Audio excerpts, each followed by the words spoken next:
Fala aí, pessoal, tudo bem? Esse é o podcast da comunidade Democratizando, podcast Nossas Histórias. E hoje temos mais uma vez um convidado especial, meu amigo Daniel Crespo, está aqui conosco. Vou falar um pouquinho do currículo dele, que você pode conferir aí no LinkedIn também, então fiquem à vontade para adicioná-lo. Sempre muito gentil, educado nas tratativas, recomendo, tá, pessoal? Mas vamos lá. Pessoal, o Dani ele é formado em Direito pela PUC de São Paulo. Ele também fez um Master Degree em Direito Penal Econômico na EDB, outro Master em Direito Ambiental e Urbanístico na Escola Paulista de Direito. E, como suas experiências profissionais, ele passou pelo Ministério Público do Estado de São Paulo, onde ficou 3 anos e 6 meses, estagiando e também como assistente da promotoria.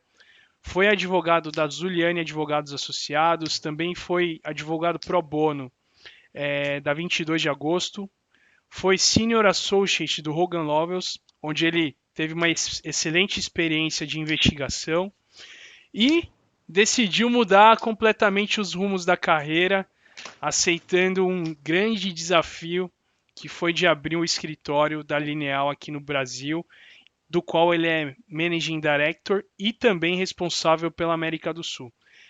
Bom, até fiquei sem ar aqui, amigo, de tanta coisa que eu falei, mas seja bem-vindo ao nosso podcast. Estou muito feliz em tê-lo aqui comigo. Foi um prazer, Vini. Queria agradecer. Primeiro, dar oi para todos aqui que vão estar assistindo a gente. É um prazer conversar com você. É uma honra estar aqui. E assim, meu currículo não chega nem aos pés do seu, né? Que eu sei que o seu ainda é maior que o meu. Mas assim, é bom que tive um pouco, eu fiz um pouquinho de cada coisa, advoguei um pouco, tenho uma experiência com a área penal, tive uma experiência também na área de investigação. Agora estou um pouco do outro lado da mesa, então ao longo desses anos, juntei uma bagagem interessante para contar aqui. É muito bom, amigo. Com certeza a gente vai conseguir explorar bastante da sua trajetória, né? Seja na parte da promotoria, com investigações, compliance, e nesse grande desafio que você tem encarado aí nos 2 últimos anos, quase 3 últimos anos, que é de trazer um escritório super importante, relevante na Europa e nos Estados Unidos aqui para o Brasil. Mas antes da gente chegar nesse ponto, como o próprio nome já diz aqui do nosso podcast, nossas histórias, a gente está curioso para conhecer como que foi a sua trajetória, desde a tua infância até os dias atuais, e seja o protagonista aqui do nosso episódio, fica à vontade para contar a tua história para a gente.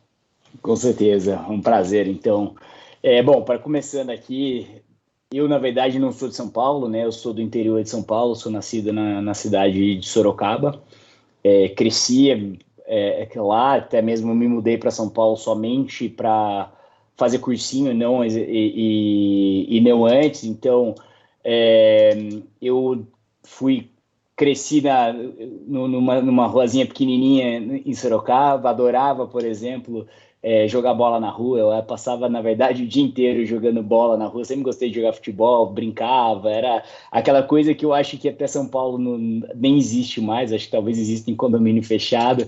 Mas, assim, Sorocaba é uma cidade grande, mas ainda preserva um pouco dessa questão do interior. Então, desde sempre, eu sempre tive muitos amigos e então, desde sempre a gente tinha esse costume. Enfim, eu era sempre fui um bom aluno. Na minha infância sempre fui nunca dei muito trabalho para os meus pais. Engraçado que não fui muito aquela criança super arteira, não. Apesar de querer jogar futebol o dia inteiro. Exatamente. Eu Tá era bom. quando minha mãe chamava, vem para dentro de casa, eu ia. Mas eu sempre fui um bom aluno na escola, sempre tive boas notas, sempre participei das atividades da escola, sempre fui orador em formatura de quarta série, fui orador na formatura de oitava série da escola. Sempre gostei um pouco dessa questão de conversar, de estar à frente de projetos na escola. depois eu acabei quando eu fiz a própria colegial, eu acabei mudando de áreas aqui de escola até para me preparar para um cursinho, para a faculdade. Um fato curioso é que eu fiz o intercâmbio para os Estados Unidos. Eu morei nos Estados Unidos durante um ano no meu segundo colegial e no terceiro colegial. Morei no estado de Washington, nos Estados Unidos, numa cidade chamada Vancouver, que não é do Canadá. 15 minutos de Portland, 3 horas de Seattle. E nessa época, quando eu voltei dos Estados Unidos, eu não sabia nem o que eu queria fazer da vida.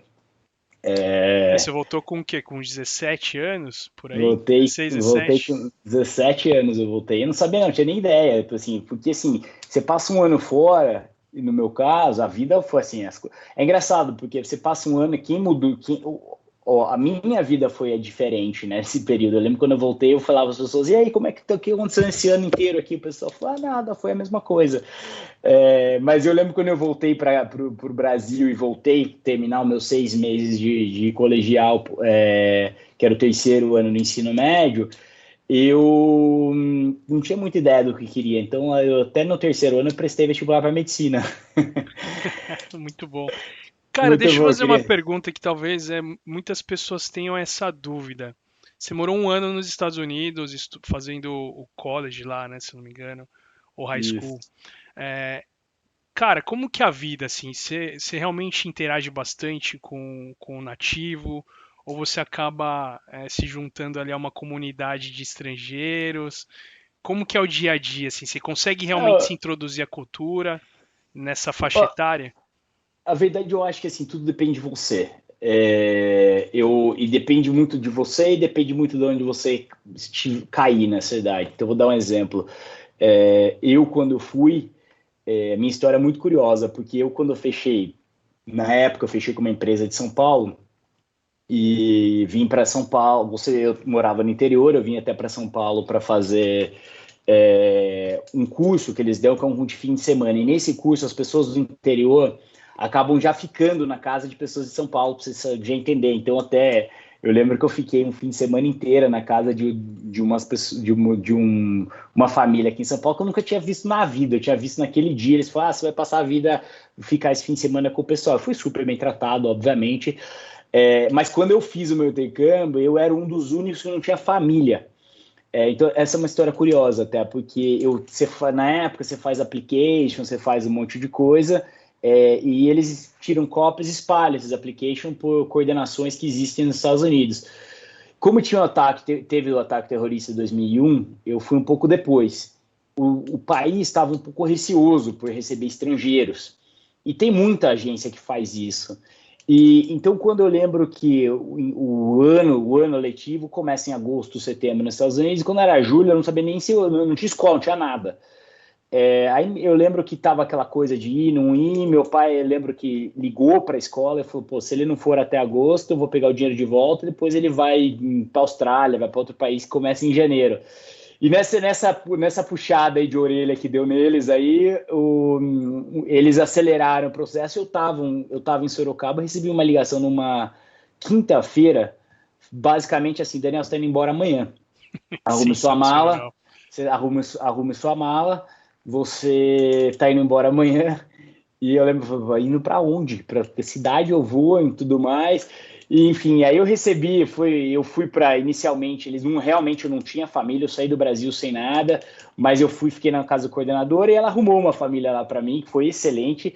E aí eu dei a sorte de estar numa cidade relativamente grande porque normalmente as pessoas ficam em cidades muito pequenas. A minha cidade, ela tinha uns 200, 150 mil habitantes, e ela tinha uma proximidade muito boa com Portland. Eu estava a 15 minutos de Portland, que é uma cidade grande. Então, assim, eu tive uma experiência muito boa. Obviamente, eu fiquei um ano com a família que eu fiquei, foi sensacional. Tinha 2 irmãos americanos, eu era o mais velho. Enfim, é uma cultura, o dia a dia é completamente diferente, dá para aprender muito. Obviamente que os primeiros amigos que você faz, isso eu acho que é uma regra não só quando você é adolescente, mas isso é uma regra universal, obviamente são os estrangeiros. Então você chega lá, você tá meio que perdida, você encontra, olha pro lado, você olha alguém perdido lá, é um italiano, é um alemão, sempre tem uns caras meio assim. Então, assim, inicialmente, meus melhores amigos eu tinha um italiano, eu tinha dois alemães, eram meus amigos, tinham brasileiros na minha escola, tinha uma brasileira, mas aí eu também, os horários acabavam não batendo, e por um lado era até bom, eu não tinha muito contato, porque para evitar ficar falando português, senão você também não aprende. Mas aí o dia a dia, quando você entra na escola, é uma coisa sensacional.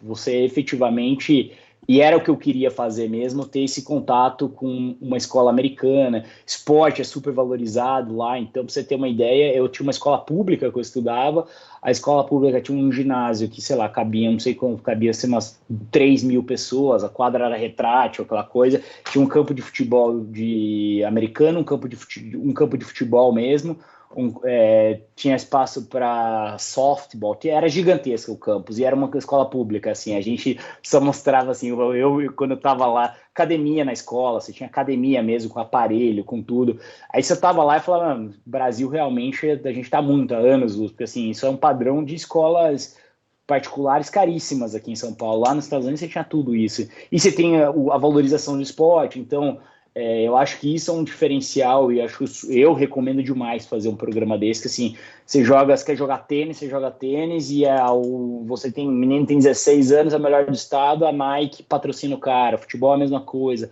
basquete é a mesma coisa. Então, assim, ter uma interação nos Estados Unidos, assim, para mim foi algo fantástico. Tanto é que na hora de voltar, eu não queria voltar. Você já está tão habituado, você já está... A vida, assim, você sabe, lá era o diferente quando eu estava lá, né? Voltar para o Brasil, eu falei, puta, vou voltar, eu vou fazer 4 a 5 meses de colegial aqui para acabar lá, e é isso. Então, assim, foi uma experiência sensacional, é algo que eu indico até. Eu lembro que meus pais, né, em Sorocaba, eles reclamavam que eu ligava pouco, né, porque depois de um tempo, acho que é uma crítica que eu posso fazer para mim, que quando eu me adapto muito fácil a situações, e eu já estava bem, então às vezes eu acabava realmente esquecendo de mandar um e-mail, alguma coisa.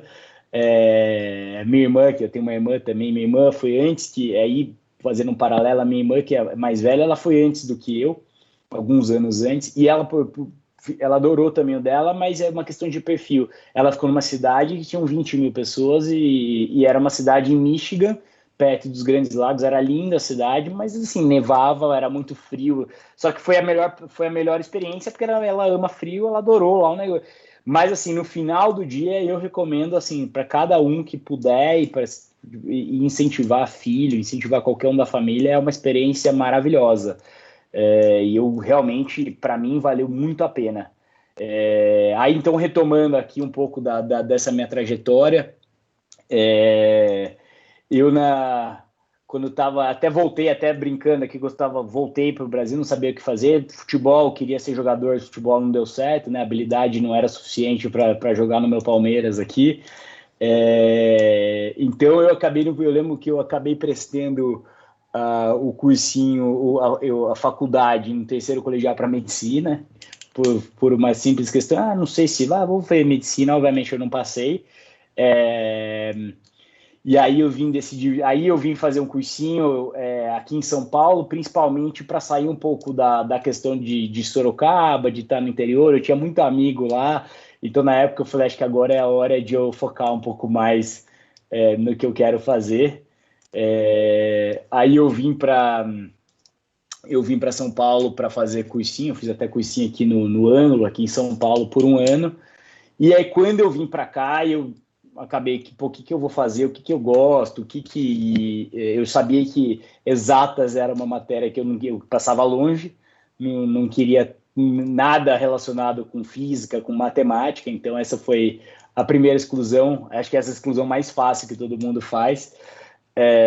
Ou você ama ou você odeia, então era algo que eu gostava muito, que eu não gostava, na verdade, de matemática, e acabei vindo e decidi por direito, porque até é curioso, meus pais ambos são advogados, minha irmã é advogada, meu avô era advogado, mas, apesar de ter essa família de advogados, nenhum deles exerce a profissão.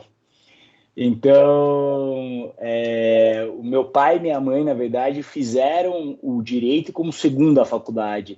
Então, meus pais, minha mãe é formada em relações públicas, meu pai, em primeira faculdade, é engenheiro elétrico.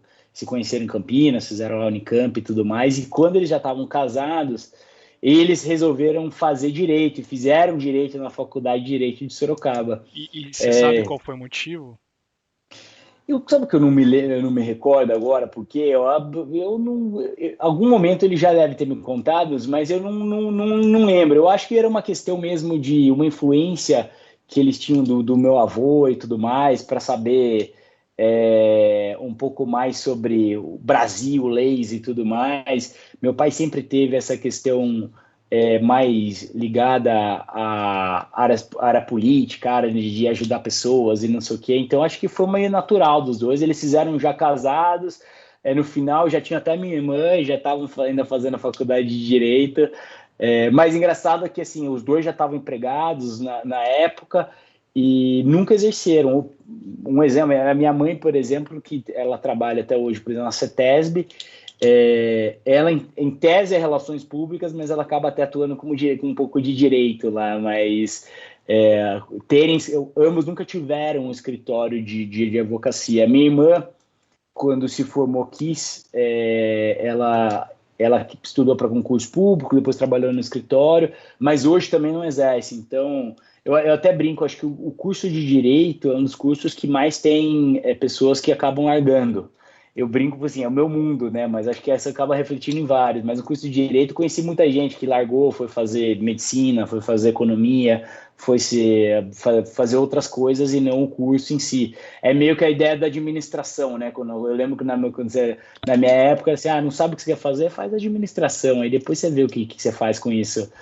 E aí, quando eu fiz o cursinho, eu decidi fazer eu decidi fazer Direito, então estudei para entrar para entrar numa faculdade de Direito, prestei várias faculdades de Direito, né, bom, várias, né? Eu prestei mesmo Mackenzie, PUC, prestei a PUCamp também, que foi o primeiro vestibular para me preparar, a FACamp também, prestei a USP, obviamente, não deu por um ponto, infelizmente, mas não me arrependo em nada, né? Eu acho que eu acabei passando na PUC, passei na PUC em 2006, e acho que tinha muito mais a ver, inclusive, do jeito da faculdade do que efetivamente tivesse estudado numa USP.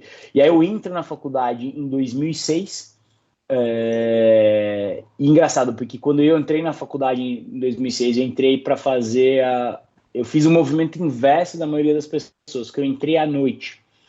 E aí eu entrei à noite porque a minha ideia era assim, vou começar a trabalhar já no primeiro ano, quero ganhar dinheiro, quero fazer alguma coisa. E no primeiro ano eu acabei até tendo uma professora falou, não, gente, vocês não vão trabalhar, vão estudar um pouco mais. E aí no segundo ano eu faço o movimento inverso, porque na PUC é muito comum o pessoal começa na manhã e vai migrando para a noite por conta de trabalho. E eu saí da noite e fui para a manhã. E aí no meu segundo ano eu trabalhei já no escritório, que foi um escritório que me marcou bastante e aprendi muito com o pessoal, até hoje são meus amigos, foi o Castelo Branco Advogados, que é um escritório, uma boutique na área criminal aqui em São Paulo, é um dos grandes escritórios nessa área, que foi uma grande escola para mim, porque acho que a área criminal, principalmente para você começar, ela te fascina, e me fascinou desde sempre. E os escritórios, por serem menores, eles acabam te abrindo. Isso é uma dica, realmente, assim, se a pessoa gostar. Esses escritórios menores acabam sendo mais dinâmicos, ou seja, você acaba fazendo mais coisa. Você mesmo, eu estava no segundo ano quando eu estava no escritório e eu tinha um dinamismo na minha vida muito grande. Então, era um dinamismo de ir em delegacia, era de ir em fórum, era de fazer um habeas corpus para soltar alguém, como qualquer um pode escrever um habeas corpus, aquela piada que você faz na faculdade de Direito, que o preso faz o habeas corpus dele no papel de pão. Então, você trabalha um pouco com tudo, né? Então, foi uma grande escola para mim. E aí eu acabei saindo do escritório, e até por uma questão, é curioso esse fato, porque até por uma questão de influência, um pouco acho que da minha irmã, um pouco do meu pai sempre foi uma pessoa que falava, preste concurso público. Então, hoje eu vejo isso, que é uma questão muito geracional, né? Antigamente era muito comum o pessoal falar, pô, o concurso público é o melhor emprego do mundo. Você tem que trabalhar porque você tem a questão da estabilidade, você tem a questão do salário fixo garantido e tudo mais. E hoje em dia essas novas gerações que surgem, elas são exatamente o contrário. Elas realmente são aquelas pessoas que não ficam muito tempo no mesmo trabalho, querem sair e fazer outras coisas.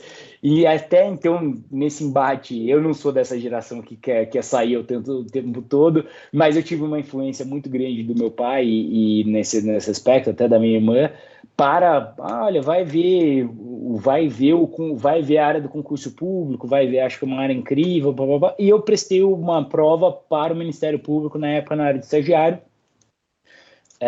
E eu iniciei nessa minha jornada no Ministério Público, ainda como estagiário na faculdade. Comecei na área, curioso, porque eu começo a fazer meu estágio na área da infância e da juventude. E é na área de infância e da juventude aqui do Fórum de Santana.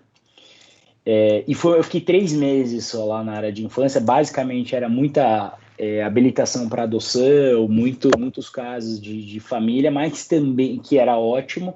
Mas o que era a pior parte para mim ali, que eu achava pesado, era a destituição. Então a gente trabalhava com destituição do poder familiar e eram casos meio escabrosos assim que a gente recebia. Então eu fiquei 3 meses lá, aprendi bastante, mas no final eu queria também voltar a trabalhar um pouco acho que o que motiva 80% das pessoas que trabalham no Ministério Público é trabalhar na área criminal mesmo, né? Então eu saí de lá, vim trabalhar na Barra Funda, trabalhei com vim para Barra Funda, trabalhei com uma pessoa que hoje é um grande nome na área de compliance, uma super expoente, que é a Yun. Então, quem não conhece a Yun, Yun Kim, que ela é uma ex-promotora do Estado de São Paulo, foi uma segunda chefe do Ministério Público, mas uma pessoa que me marcou muito. Ela sempre foi uma pessoa diferenciada, então é uma pessoa que, na época que eu trabalhei com ela, era promotora substituta ainda. E eu digo, ela é uma expoente da área de compliance porque ela depois saiu do Ministério Público, foi trabalhar como diretora numa empresa no Rio de Janeiro. Hoje ela está aqui em São Paulo também nessa área de compliance, então é super ativa nas redes sociais, e foi uma pessoa que eu aprendi muito também. Foi uma pessoa que ela era aquela chefe que, quando você trabalhava, ela pegava, mandava, imprimia o que eu tinha escrito e ela fazia a correção com uma canetinha vermelha, assim, ela escrevia se a vírgula estava errada e o porquê da vírgula estava errada. Realmente, ela era uma pessoa, assim, completamente fora da curva nisso. Trabalhei com ela alguns meses, depois acabei migrando com outro chefe, que é o Dr. Eli, que era uma pessoa incrível também. E com ele eu fiquei 3 anos trabalhando. Tanto é que depois da Barra Funda eu migrei voltei para Santana, mais na parte de crime, que é daqueles crimes de menor potencial ofensivo. Acabei depois ficando como analista do Ministério Público, então minha carreira na área pública ela se estendeu muito até. E aí veio um ponto aí que acabou natural, acabei me formando também em 2010. Prestei OAB, passei. Aí o meu ano foi o primeiro ano que a gente pôde prestar a OAB no último ano de faculdade. Hoje é super comum, mas naquela época ainda foi a primeira vez, foi meio que um marco. Lembro até hoje que os professores reclamavam que você já passava no meio do ano, meio que avacalhava o resto da faculdade. Mas foi assim, foi algo. Eu me formo depois em 2010, continuo trabalhando no Ministério Público por um tempo. E isso é um fato até curioso, porque eu inicialmente, antes de adentrar nesse mundo de compliance que eu segui mesmo na área do Ministério Público. Eu tive muita interação. Foi uma carreira que eu pensei realmente em fazer, eu estudei para ela, mas no meio do caminho eu acabei querendo mudar de áreas, algumas coisas. A carreira eu achei que ficou muito mais do mesmo. Então, os desafios, mesmo ainda como analista, eram os mesmos, as coisas acabavam sendo um pouco repetitivas, e eu falei, eu entendi naquele momento que também não era mais não era aquela carreira que eu queria seguir. Você mencionou até a questão do pro bono. Eu sempre tive desde a faculdade um contato muito bom com o pessoal do 22 de agosto, que era o centro acadêmico, mas eles tinham um braço que eu conheci uma advogada lá que está lá há mais de 20 anos, que era o trabalho pro bono de atender pessoas que não podem pagar pelos advogados, pelo advogado. Então é meio que como se fosse um braço da defensoria. Não é exatamente um vínculo com a defensoria, mas é uma assistência judiciária gratuita que a gente oferecia. Então eu ia uma vez por semana para fazer atendimento gratuito para a população, principalmente na área de direito de família, na área civil. Então, pessoas que queriam, sei lá, se divorciar, queriam mudar nome, que tinham problemas de moradia, tudo que envolvia essa parte, eu acabava ajudando essa associação. Foi um trabalho que eu fiquei por lá 6 anos, mesmo depois, quando eu saí do Ministério Público, eu continuei atuando com eles. E foi até curioso, porque a minha trajetória, quando eu estou estudando, trabalhei um pouco em outros escritórios, e eu acabo recebendo uma proposta de trabalhar no Hogan, e eu já tinha concluído minha pós em Direito Penal Econômico. Eu fiz o primeiro curso que veio para São Paulo, que era essa escola, era EDB, que era a Escola de Direito do Brasil, que era uma escola que foi trazida para São Paulo pelo ministro Gilmar Mendes. Então eu tive aula, eram 2 anos de curso, era um curso bem diferente, que era um ano inteiro de direito constitucional, que então você tinha que ter uma base de direito constitucional, que como ele tem uma formação nessa área, ele entendia que a gente tinha que entender primeiro direito constitucional antes de se aprofundar em outros temas. E depois eu tinha o segundo ano de curso, foi focado exclusivamente na área penal e processual penal. Foi uma pós muito boa, conheci muita gente lá. Na área, até na curiosidade, na parte, eu estudei lá, quem estudou comigo por alguns meses foi até a própria Gabriela Prioli. A gente naquela época, né, ela trabalhava no Toron, e ela acabou saindo porque ela estava concluindo o mestrado dela na USP, mas foi uma pós muito boa, tive grandes nomes, eu acabei tendo aula. Então cada grande nome que você hoje reconhece no meio jurídico, principalmente no meio jurídico criminal, eu tive aula. Então tive aula com o Andrei, que é um professor do Sul na área, para falar por exemplo, um pouco mais sobre de compliance. Eu tive aula com o próprio Guzmão Labruini para falar de propriedade intelectual. Enfim, várias pessoas que são referências nos seus escritórios, Antenor Madruga, enfim, várias pessoas eu acabei tendo aula. Foi algo que me ajudou muito. E até por conta, quando eu concluía esse meu curso, eu tinha um amigo, um grande amigo meu, que tinha acabado de entrar no Hogan. E aí que entra a minha curiosidade de Hogan, porque ele entra no escritório e ficou 3 meses. E ele me manda uma mensagem e falou: cara, eu tô saindo. Eu falei: cara, por que você tá saindo? Não gostou? Ele não tinha passado como analista do Ministério Público, que ele queria carreira pública.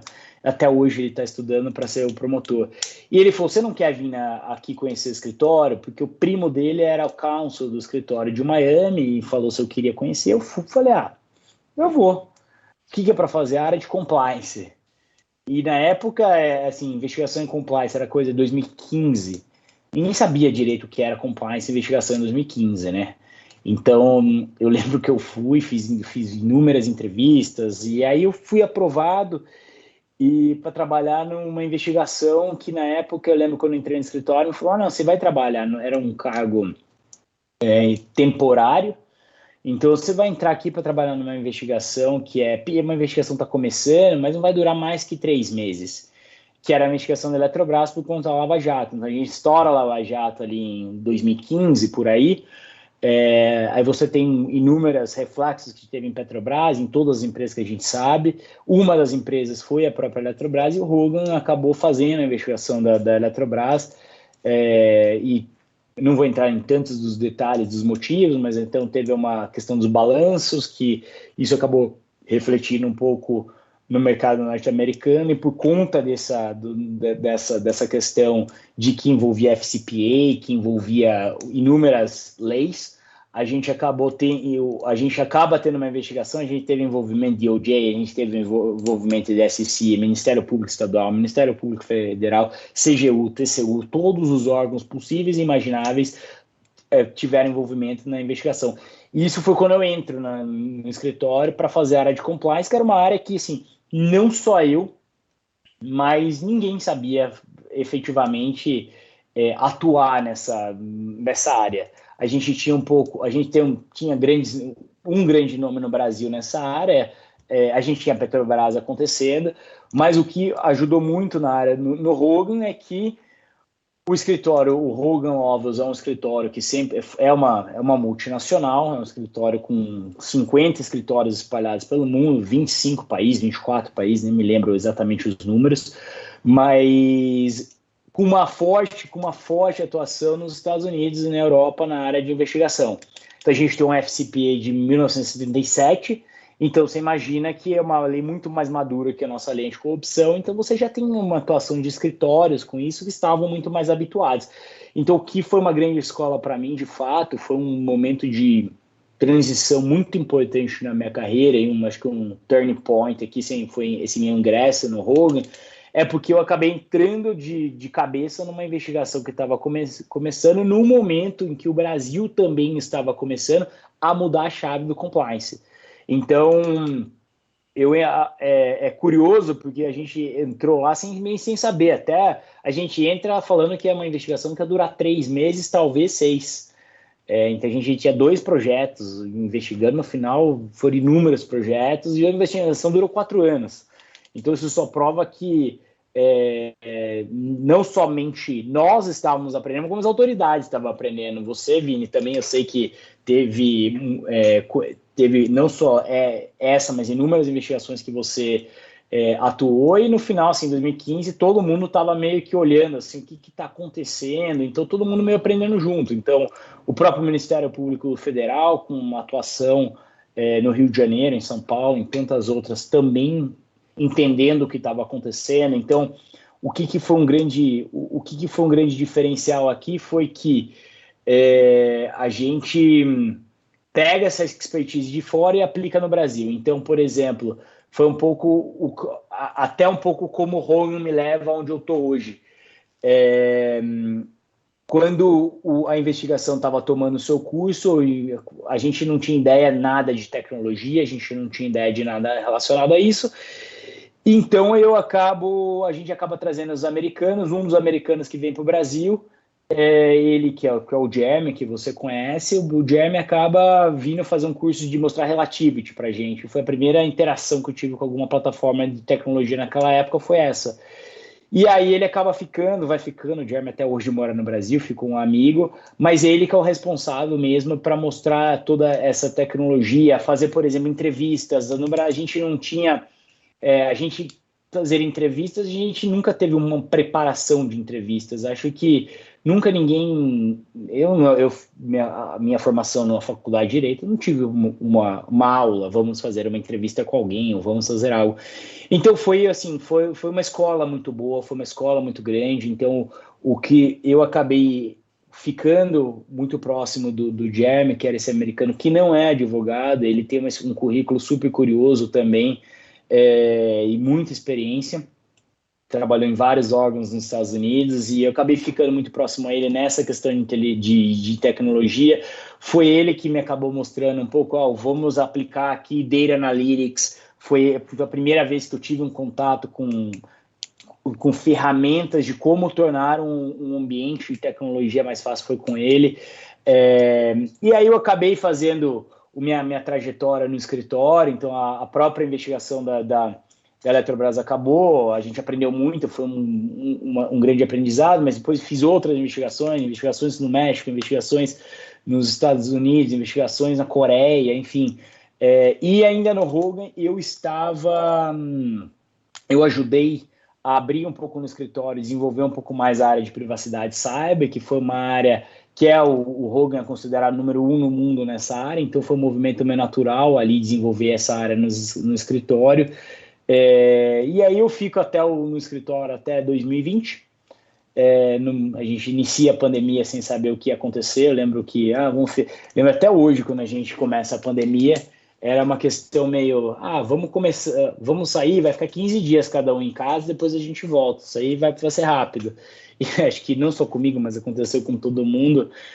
A gente foi ficando, e aí foi quando eu recebo o convite para trabalhar na Lineal. Eu já conhecia um dos sócios da Lineal, que é o Damon. O Damon é curioso que ele é uma pessoa completamente fora da curva. Ele é um cara que tem uma história super curiosa. Ele é um advogado, que ele diz que é um advogado em recuperação. Ele brinca que é um recovery attorney, que ele nunca efetivamente atuou como advogado, nunca quis atuar, mas ele teve, há mais de 20 anos atrás, ele vê um mercado americano mudando e aceitando mais tecnologia, mais de 20 anos atrás. É curioso isso. E foi quando ele entra de cabeça nesse mundo de tecnologia, desenvolveu inúmeras empresas, vendeu empresas, comprou empresas. E aí eu conheço, quando eu ainda estava no Google, eu conheço ele. E até um fato engraçado, porque a gente sempre se preocupa, tá vendo um cara de fora, eu vou levar ele, onde que eu vou levar ele? Eu vou levar ele no restaurante, vou levar ele num bar, o que eu vou fazer? E no final, o que mais eu pensei em levar um restaurante chique em São Paulo, fazer alguma coisa, e no final o que ele mais gostou foi quando a gente levou ele no bar do Ernesto, que agora até fechou, que fica ali no Itaim, tomar cachaça, comer picanha no Rechô. Então é curioso quando a gente pensa nessas coisas. E aí eu conheço ele sempre se tornou um amigo. E aí em 2020, quando ele se junta com um grupo de executivos do mercado de tecnologia, são pessoas de anos nessa área, acabaram, inclusive o nosso antigo CEO, atual chairman, é o cara que trabalhou número 5 da Microsoft, é um cara que tem muita experiência. Tem até um fato curioso, ele tem um time de futebol lá na Inglaterra, que o time dele subiu de divisão ontem, estava na 3ª divisão do campeonato inglês ontem, subiu para a 2ª, então a empresa está em festa. E aí eu fui convidado para entrar na Lineal. A Lineal foi uma curiosidade, que eu estava no momento no Hogan, gostava muito do escritório, mas eu estava buscando novos desafios. Eu acho que a gente tem muito em comum nesse aspecto, que é um pouco da inquietude de quero fazer alguma coisa diferente, quero agregar mais. E eu recebi esse convite para me juntar à Lineal no meio da pandemia. Alguns falaram que eu era até meio louco de sair de um escritório consolidado globalmente para entrar numa área em que, apesar de eu ter conhecimento, eu estaria entrando no meio da pandemia, que eu estaria ajudando a abrir uma empresa no Brasil, com todas as dificuldades que uma empresa tem no Brasil, que a gente sabe, no meio da pior pandemia que a gente já teve. E aí eu acabei arriscando. Eu entro na Lineal em dezembro de 2020, e aí eu acabo ajudando a abrir. Início do ano de 2021 foi meio turbulento por conta da pandemia para abrir uma empresa. Vocês conseguem imaginar abrir uma empresa no Brasil no meio da pandemia? Demorou assim tudo, desde a junta comercial a uma abertura simples de conta, que você abre, você vai no banco hoje, você senta lá e fala, vim abrir uma empresa, tá aqui o contrato social, tá aqui o CNPJ, tá aqui tudo. Isso demorou, obviamente, mas para mim é um desafio incrível, tá? Hoje entrar na Lineal, fazer o que eu faço. É um desafio diferente, obviamente. Eu tenho um chapéu do advogado, eu acho que esse é um diferencial meu mesmo, ter esse chapéu de advogado, ou seja, eu consegui entender um pouco de ambos os mundos, entender um pouco da tecnologia, mas entender um pouco a dor do cliente. Então, foi esse um dos motivos de eu também entrar na empresa. E aí eu entro na empresa para desenvolver um pouco mais essa área forense, essa área de tecnologia, essa área de compliance, essa área de monitoramento de dados. Um dos diferenciais nossos é, de fato, a aplicação de inteligência artificial, o desenvolvimento de processos para tornar a vida do escritório mais fácil. Obviamente que eu trouxe junto toda a minha bagagem, trouxe também, por exemplo, quando eu estava no Hogan, até um fato que eu não mencionei, na área um pouco de pro bono, eu trouxe para o Hogan um trabalho voluntário que eu fiz da época que eu estava como advogado voluntário, que era a Rede Rua. A Rede Rua é uma ONG que atua aqui na cidade de São Paulo, tem uma relação muito forte com o padre Júlio Lancelotti, que é o principal nome que ajuda moradores em situação de rua. E eu trouxe a Rede Rua para o Hogan, então era um projeto que a gente ajudava.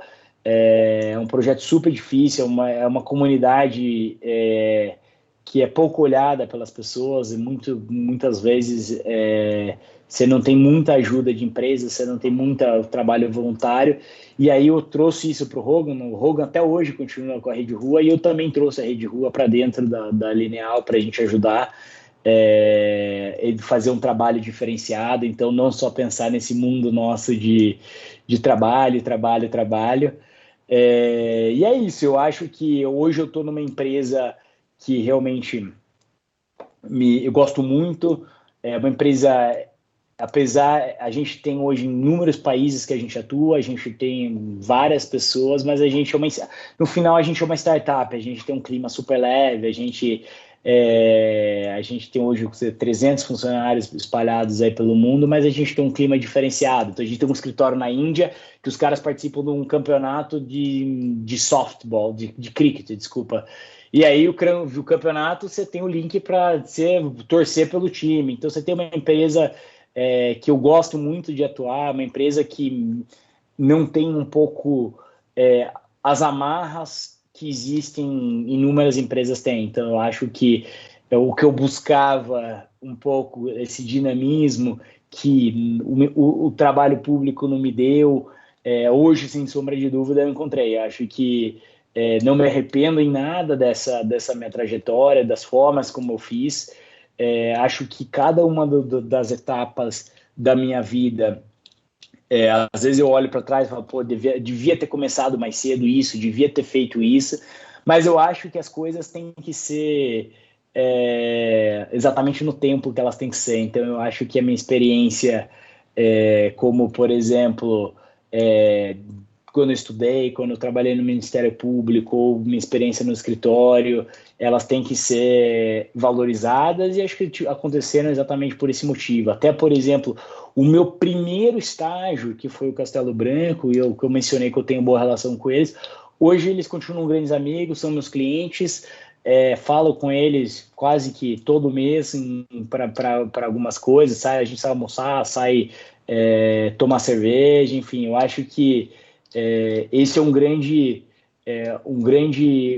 lição que eu acho que eu deixo, que assim, sempre deixar as portas abertas. Por exemplo, o pessoal da própria 22 de agosto, que eu trabalhei lá, me liga no início do ano, fizeram uma organização, se organizaram com uma pizza para celebrar e me chamaram, por exemplo. Então, eu acho que essa minha trajetória, de alguma maneira, marcou um pouco dos lugares que eu estava, e isso é um motivo até de orgulho para mim mesmo. Então, acho que cada um desses pedaços marcou um pouco a minha vida. Acho que, sendo sucinto um pouco aqui, né, nessa minha trajetória, eu acho que é basicamente isso, Vini.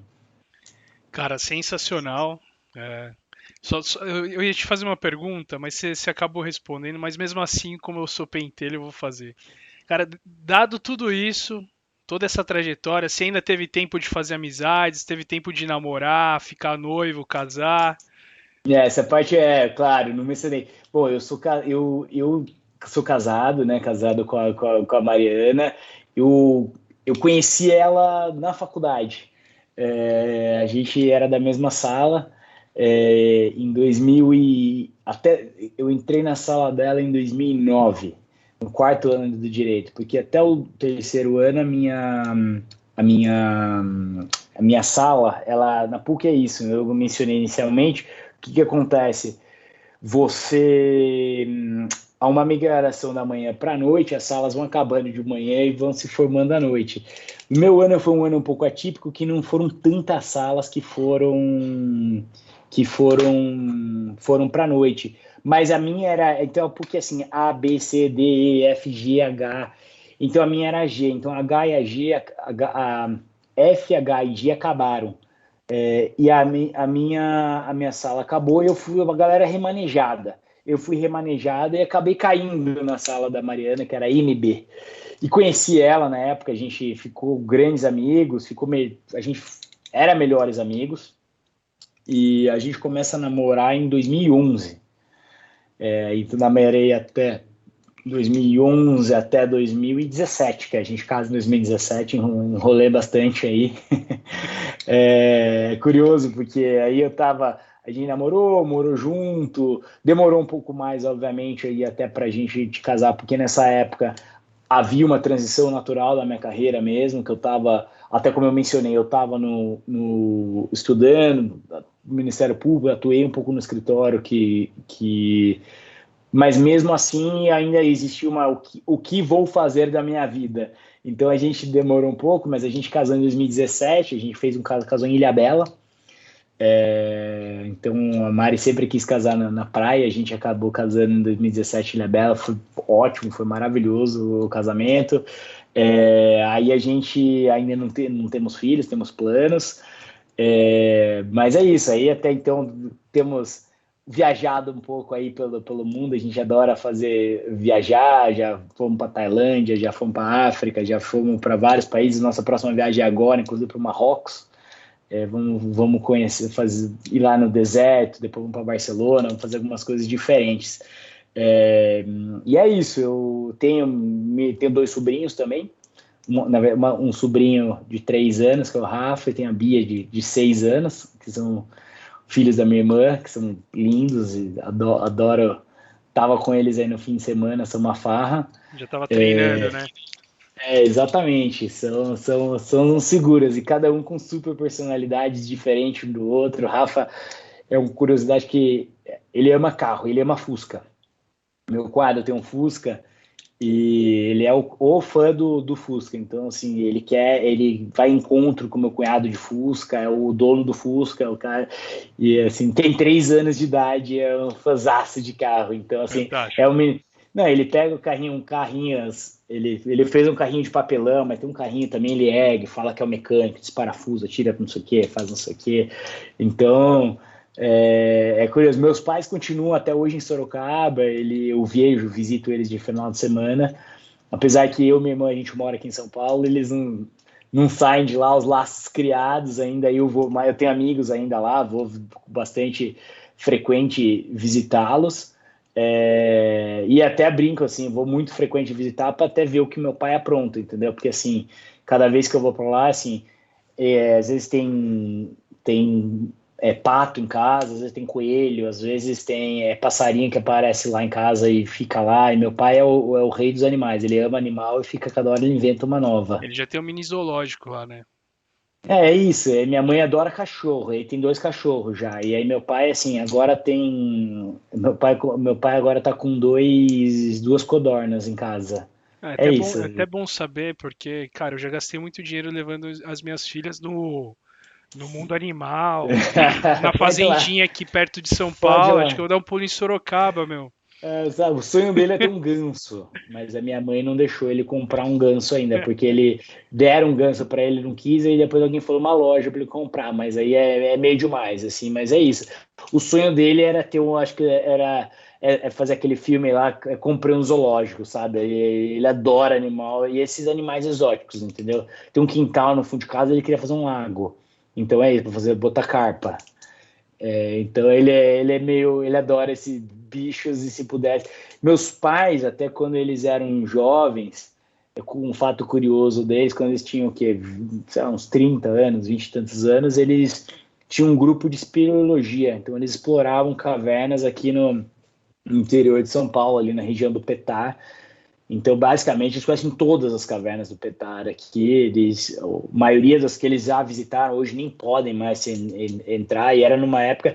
É meio maluco, eu até brinco com os meus pais nesse sentido, porque se eu quisesse fazer metade do que eles fizeram com eu falasse, eles não me deixariam. Era um negócio assim: vamos fazer um rapel, amarrava uma corda em volta da cintura, jogava uma pedra. Meu pai, engenheiro, queria calcular o tempo da pedra para ver se era fundo ou se não era fundo, e era essa era uma aventura deles, acampavam no meio da floresta lá, do mato e tudo mais, e é isso.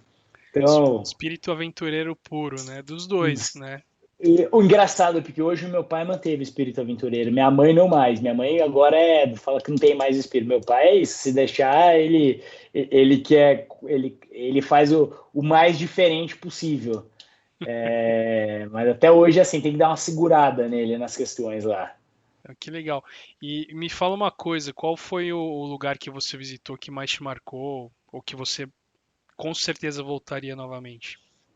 Eu gostei muito, bom, sim, eu viajei, a trabalho eu viajei muito para a Coreia, foi sensacional a viagem, um país completamente diferente, é, mas vale muito a pena conhecer, mas eu gostei, por exemplo, eu gostei muito da Tailândia, achei aquele lado, assim, o lado da Tailândia, dos países que tem ali maravilhoso, Vietnã e tudo mais, primeiro são países baratos, e uma cultura completamente diferente da nossa, vale muito a pena para você conhecer, conversar, entender o que passa um pouco mais lá.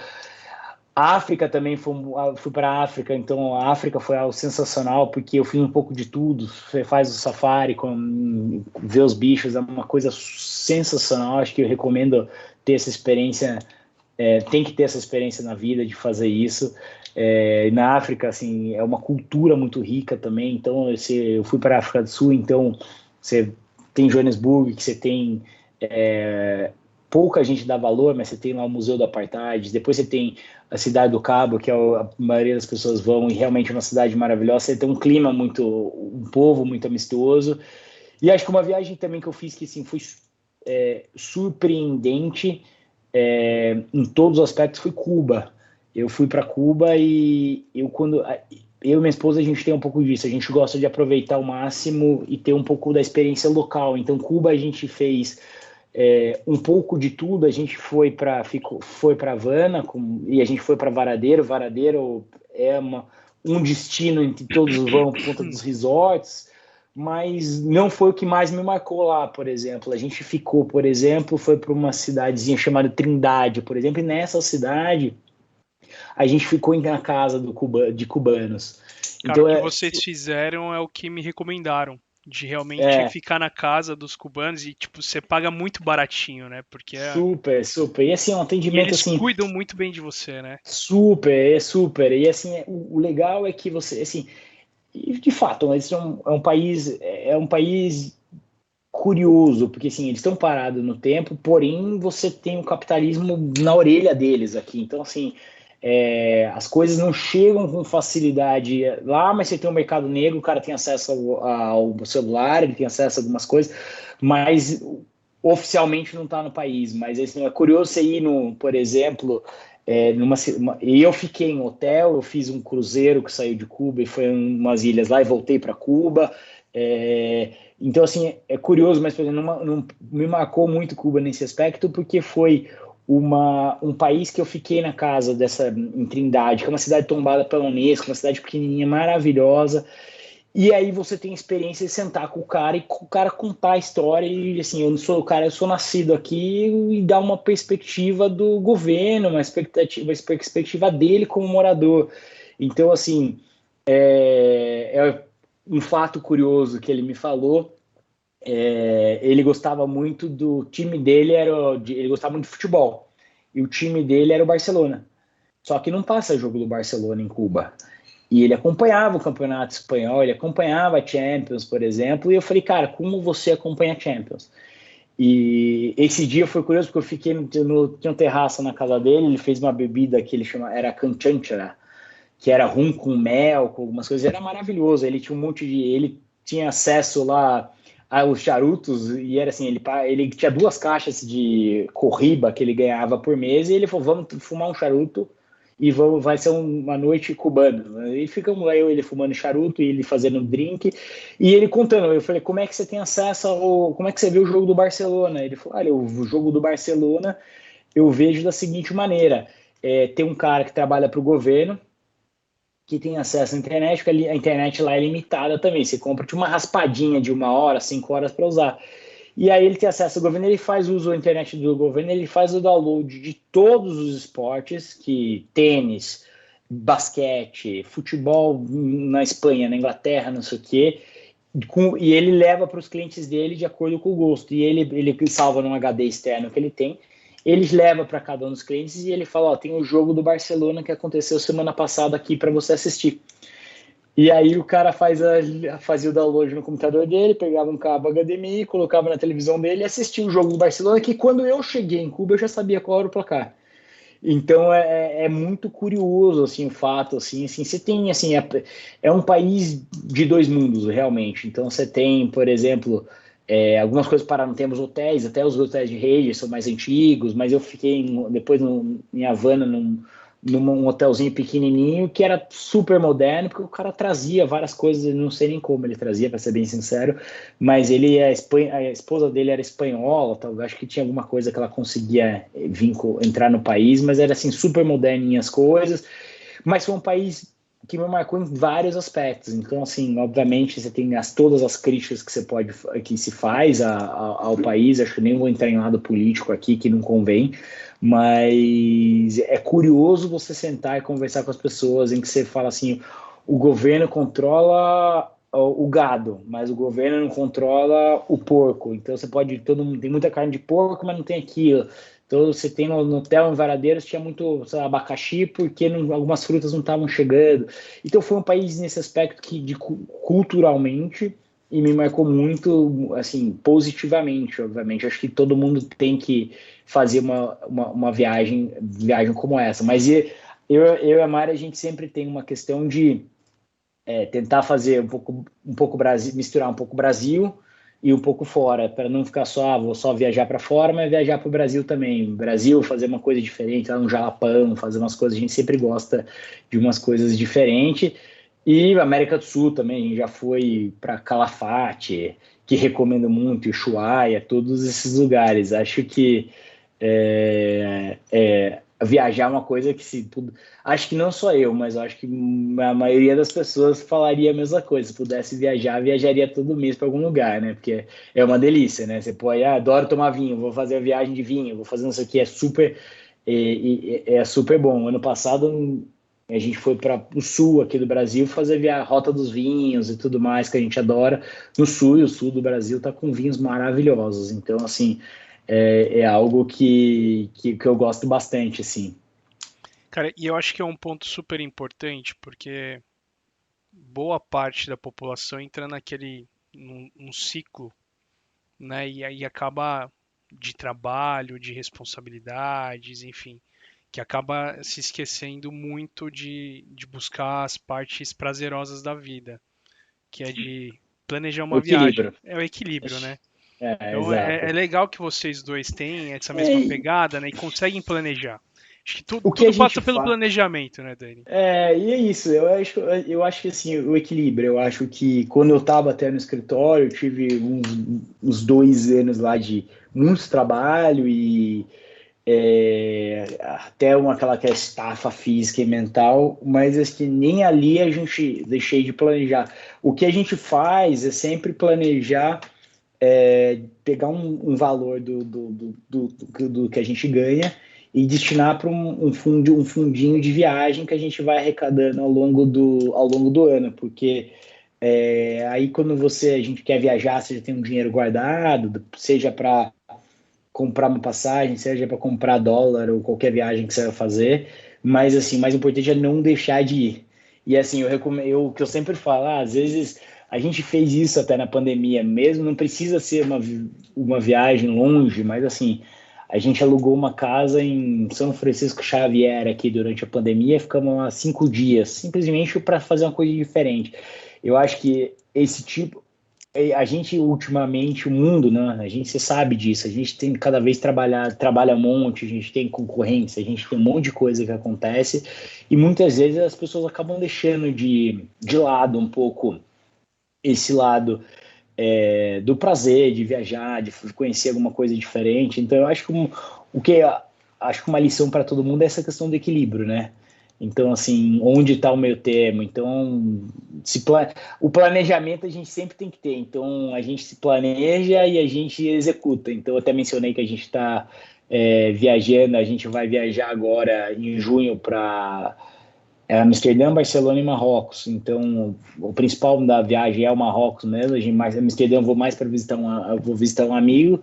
Mas, assim, a ideia é sempre fazer alguma coisa diferente e alguma coisa. A gente foge um pouco daquela coisa tradicional de ir para cidades tradicionais. Então, se puder ir para a Montanha dos Gorilas em Ruanda e Uganda, a gente vai querer ir lá, entendeu? Isso é legal. E aí se comprova algo, né, cara, que você puxou o seu pai e sua mãe muito mais do que você imaginava, eu acho. Exatamente, muito, muito mais. Meu pai que brinca com isso, que eu e minha irmã, a gente é bem diferente nesse aspecto, que minha irmã adora, por exemplo, e pudesse todo ano, se deixar, ela vai todo ano para Disney. Não que eu não gosto da Disney, acho fascinante, assim, a Disney, mas, assim, não vou todo ano. Você gosta de diversificar, de Pô, total. renovar. Do novo, você curte o novo, talvez sua irmã curte mais aquilo que ela já conhece. Exatamente, exatamente. Vamos para, sei lá, Islândia, vamos para Jordânia, vamos para o Egito, vamos para outros lugares. Eu gosto mais gosto muito dessa coisa de história, de ver o que aconteceu ali, o que não aconteceu, fazer alguma coisa diferente. Eu fui com dois amigos uma viagem também que eu não mencionei, mas é sensacional, que eu fui para o Salar de Uyuni na Bolívia, que foi um negócio assim. Você vai via Chile, né? Depois eu peguei um carro. Uma viagem foi muito barata, nem sei se ainda é tão barato como eu fui, mas assim, é uma experiência fora de série. Você dorme no meio do deserto, não é? Isso, é um perrenguezinho assim, é um perrenguezinho ok. Mas assim, eu lembro que paguei na época coisa de US$ 250, 4 dias, 3 noites, com tudo incluso, bem barato. O dólar nem tava 1 para 5, era 1 para 3 na época que eu fui.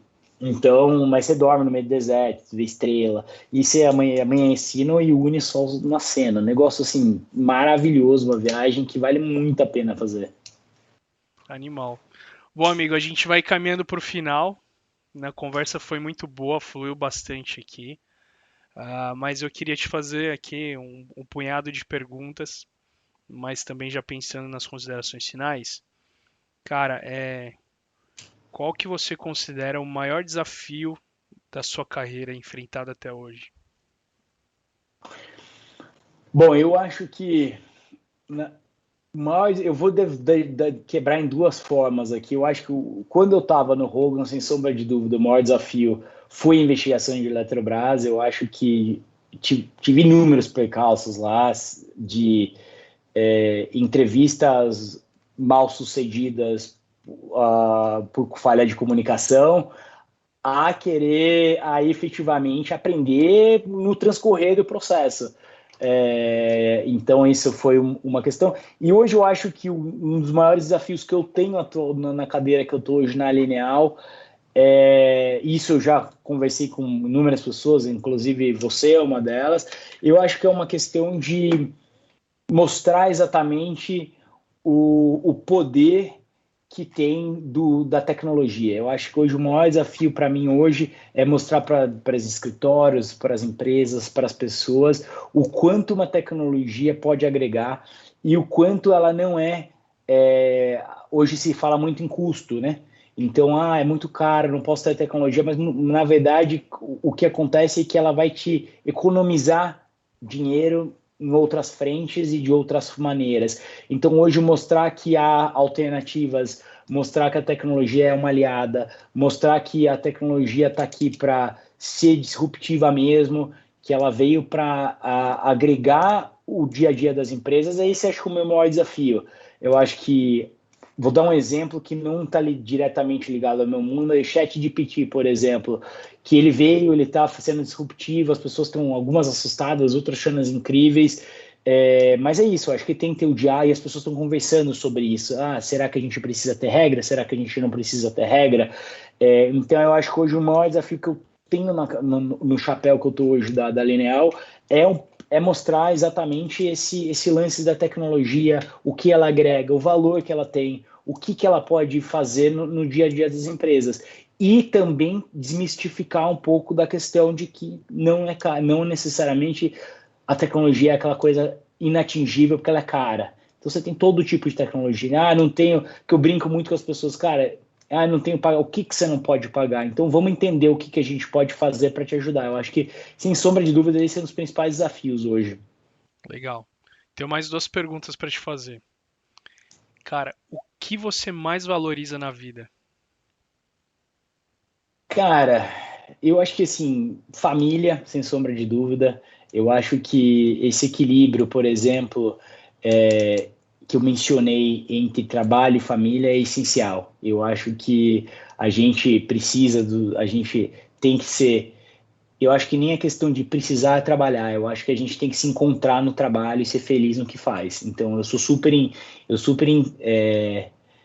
sou um entusiasta e uma pessoa que incentiva as pessoas assim, cara, se você não está feliz, vamos encontrar a sua felicidade, porque eu acho que tudo gira em torno também dessa questão da felicidade. Então, acho que esse equilíbrio na vida entre estar feliz, se está feliz no trabalho, vai refletir na sua família, vai refletir em relações com os amigos, vai refletir em várias coisas. Mas acho que, assim, sem sombra de dúvida, acho que a gente valorizar o que a gente tem, eu sou muito grato ao que eu tenho, à minha família, ao que eu conquistei, então acho que, sem sombra de dúvidas, é algo que eu valorizo muito. Fantástico. E para finalizar as perguntas, o que você mais valoriza em um ser humano?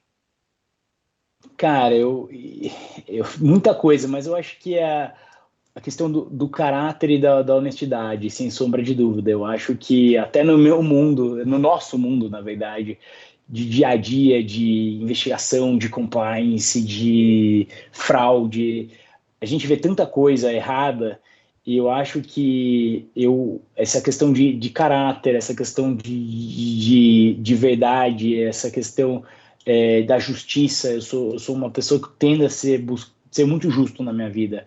Então, assim, eu acho que eu valorizo muito essa pessoa que tem caráter, é uma pessoa que, por exemplo, também eu errei, vou falar que eu errei, eu vou buscar remediar as coisas, enfim. Eu acho que eu valorizo muito isso. E eu até uma vez, quando eu contratei uma pessoa para trabalhar comigo na Lineal, a pessoa falou assim: não tenho muita experiência nessa área.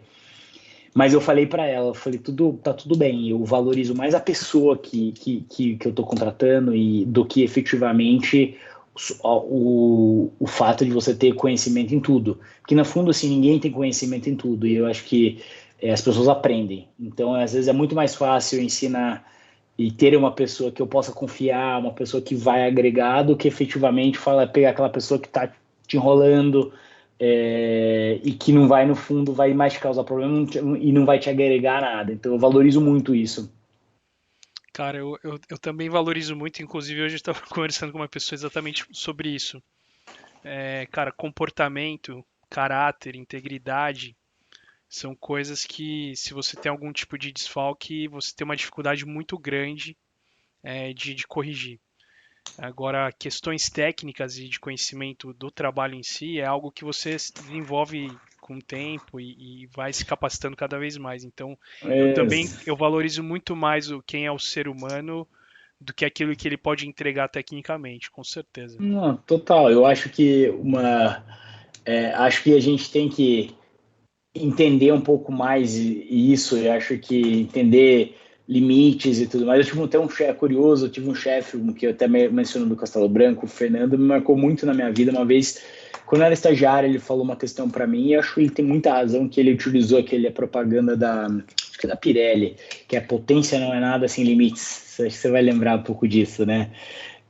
Então, acho que isso vale muito, é um lema muito da minha vida nesse sentido, essa questão de não adianta você só ter a potência, se encontrar aquilo, fazer, mas você tem que ter o limite ético, o limite de várias coisas que tem que balizar a sua vida. Então, eu acho que ele me fez essa frase em 2007 e eu levo ela até hoje na minha vida, porque é algo que me marcou muito, entendeu? E, cara, é incrível, né? Como algumas frases que podem passar batidas, né? Marcam tanto a nossa vida e a gente carrega elas dentro de nós. Graças a Deus por um lado positivo, né? Mas realmente tem frases que realmente impactam bastante as nossas vidas. Bom, que mensagem final você gostaria de deixar para os nossos ouvintes ou telespectadores? Bom, eu acho que antes até mesmo de agradecer, minha mensagem acho que a gente precisa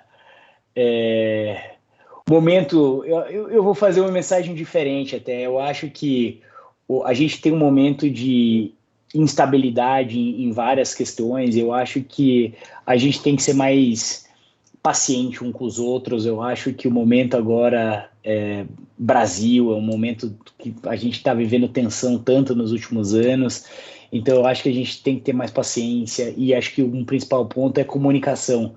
Acho que muitas vezes na vida a gente falha na comunicação. Uma das coisas que eu me pego tentando fazer mais, e obviamente acho que todo mundo deveria tentar mais, é ouvir mais e falar menos. Então, ouvir primeiro e depois processar e falar. Então, eu acho que uma mensagem eu acho que é nesse sentido. Eu acho que a gente está passando por alguns momentos de instabilidade, de tensão no Brasil. Eu acho que a gente, os telespectadores aqui são pessoas, a gente está falando democratizando, né? Então a gente também tem que trazer um pouco mais dessa mensagem para a sociedade. Então, acho que cada uma das pessoas que estão nesse nosso universo são pessoas que têm muito a agregar, seja na área, qualquer área da sua expertise. Aqui eu não preciso nem falar exatamente de compliance, não preciso falar de absolutamente nada. Eu acho que mais uma questão como ser humano mesmo. Acho que mais ou menos por essa linha, um diálogo. Bom, você fez uma consideração final que foi uma ótima provocação para eu também compartilhar um pouco do que eu penso. Eu acho que a gente vive em um mundo que a gente está meio que numa overdose de comunicações, né? Nós conversamos com mais de 20, 30 pessoas diferentes por dia e é por WhatsApp, é por e-mail, é por um monte de formas diferentes, cara. Então, às vezes a gente perde muita qualidade nisso, né? E às vezes a gente escreve uma mensagem pensando outra coisa, enfim, vira um caos. Aliado a toda. A gente tem muito acesso a muita coisa hoje em dia. Exato, Esse o filtrar é o problema. exato. Filtrar é o problema e filtrar é a solução quando a gente fala de tecnologia e daquilo que você faz, mas isso a gente deixa para um outro momento também, mais oportuno. Mas eu quero agradecer é, a você por ter aceito o convite, por ter aberto a porta aí da sua história, da sua vida. Eu tenho certeza que não só eu aqui, mas outras pessoas tiveram uma excelente oportunidade de saber quem você é, que isso é o que realmente importa, é o que a gente leva para a vida. E eu tenho certeza também que as pessoas, conhecendo a sua história, conhecendo a sua trajetória, tiraram importantes lições para que elas possam absorver para a vida delas e conseguir talvez encontrar uma solução ou qualquer outra coisa do tipo. Então, muito obrigado, amigo, por estar aqui conosco. Eu que agradeço, Vini. Primeiro, eu queria agradecer o convite, foi um prazer estar aqui, adorei. Fico esperando os próximos convites e os próximos convidados também, porque eu acho que a gente está precisando mais disso mesmo. A gente às vezes fica no mundo de LinkedIn, um mundo em que a gente só vê a embalagem inicial da pessoa, mas a gente não conhece ela a fundo. Eu acho que esse seu trabalho, o Nossas Histórias, é algo formidável. Eu acho que é trazer um pouco mais de empatia para o mundo e algo até esse excesso de informação que a gente tem, esse tipo de informação a gente não recebe. As redes sociais, aí, como você mencionou mesmo, a gente tem várias, mas elas não mostram exatamente, elas não tiram a capa, essa embalagem. Eu acho que você, aqui no seu podcast, está fazendo exatamente isso, é tirar um pouco a embalagem das pessoas, entrar no fundo, chegar e perguntar como foi, onde você cresceu, como é a sua família, o que tem, e mostrar que todo mundo o lado humano das pessoas. Então, eu também queria te parabenizar. Eu acho que é uma excelente iniciativa e vida longa ao Democratizando e ao podcast. E pode contar sempre comigo. Pô, obrigado, amigo. Belas palavras, emocionante. E vamos junto, vamos tornar isso algo permanente mesmo. Todo mundo tem o seu ponto para adicionar. E o legal é, cara, que eu sempre pensei em fazer isso, cara. Sempre pensei, desde a minha época de faculdade, há 10, 15 anos atrás. Mas não tinha muita coragem ainda de dar cara aqui, fazer vídeo, não sabia como gravar, enfim. Mas também acredito que tudo acontece no momento certo, né? E que bom que a gente está aqui podendo participar juntos. Então, agradeço novamente. E agora a mensagem para vocês que nos acompanharam até o final. Obrigado por estarem aqui conosco. Hoje nós tivemos a companhia honrosa aqui do meu amigo Daniel Crespo. E fico esperando vocês no próximo podcast das nossas histórias. Até lá. Valeu, pessoal.